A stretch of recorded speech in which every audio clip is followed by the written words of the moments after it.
Kayo po ba mga bossing ko ay isa sa mga maraming pangarap sa buhay? At ito po yung napapansin ninyo na parang napakailap ng swerte.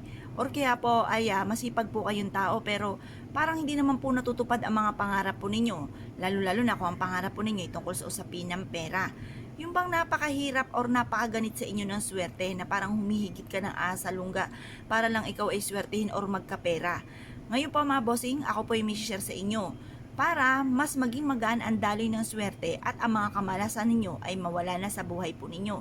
Pero syempre, bago nyo po ito gawin, kailangan ikaw ay may positibong pananaw sa buhay. Kontrahin nyo kung ano man yung mga pangit na nasa isipan nyo or nagaganap sa ngayon. Halimbawa, kasi at totoong buhay po niyan, ay madaling sabihin na maging positibo. Paano nalaman kung dumadaan kayo sa mga pagsubok, di ba?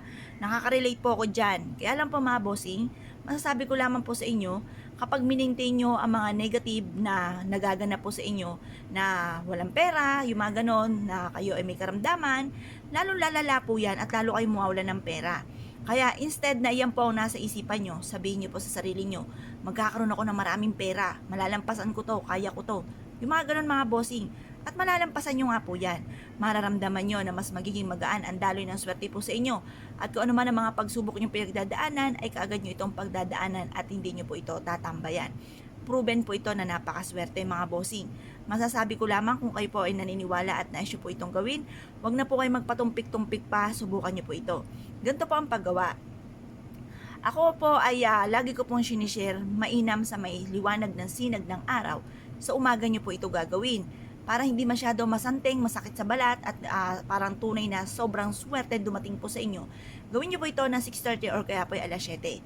Matatapos ang ating mga pampaswerte hanggang alas 8 lang ng umaga.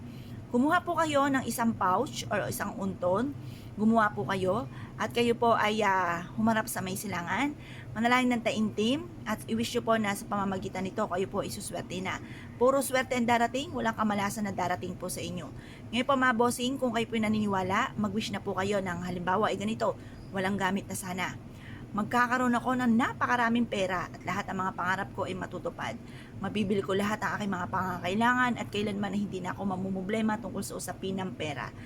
Tapos, mag-wish rin po kayo na magkakaroon ako ng sarili kong bahay, magkakaroon ako ng negosyo na dito na ako yayaman, magkakaroon ako ng mga sasakyan, magkakaroon kami ng masayang pamilya, walang karamdaman, malayo sa anumang kapahamakan. Ganun po ang mga pag-wish mga bossing. Walang gamit na sana, direct to the point.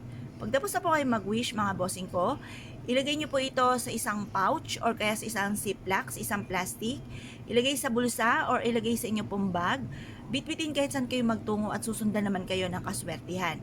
Kung naniniwala ka at nais po itong gawin, huwag na po kayo magpatumpik-tumpik pa, proven po ito na maswerte. Basta may 100% kang paniniwala, ito po ay mabilis nyong makakamtan. Ngayon po mga bossing, kung kayo po may problema sa pera, double time sa pagkayod, at kung kayo po ay isa sa mga pakaramdam po ninyo ay paborito kayo ng kamalasan, lalo kayong kumapit ng mahigpit sa mahal na Panginoon, at sabayan ng ganito mga pampaswerte at iaadya naman kayo nito kung sa lagi kayo ay suswertihin. Kaya kung kayo pinaniwala, siya mga bossing, good luck po sa iyo po lahat.